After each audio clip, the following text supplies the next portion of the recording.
মাথায় গুলিবিদ্ধ জুলাই গণ অভ্যুত্থানের অন্যতম নেতা ইনকিলাব মঞ্চের মুখপাত্র এবং ঢাকা ৮ আসনের সম্ভাব্য স্বতন্ত্র প্রার্থী শরীফ ওসমান হাদীকে আজ সোমবার দুপুরে একটি এয়ার অ্যাম্বুলেন্সে সিঙ্গাপুর নেওয়া হবে। প্রধান উপদেষ্টার প্রেস উইং রবিবার রাতে এ তথ্য জানিয়েছে।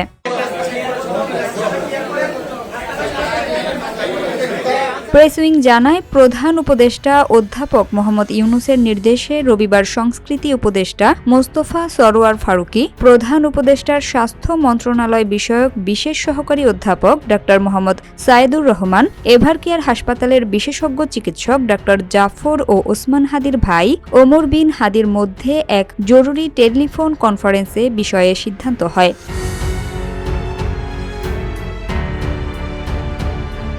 ওসমান হাদীর চিকিৎসার জন্য সরকার সিঙ্গাপুর, থাইল্যান্ড, মালয়েশিয়ার কয়েকটি হাসপাতালে যোগাযোগ করেছিল। রবিবার এভারকেয়ার হাসপাতালের বিশেষজ্ঞ চিকিৎসক দলের পরামর্শে ও পরিবারের সদস্যদের সঙ্গে আলোচনার পর প্রধান উপদেষ্টাকে অবহিত করা হয়।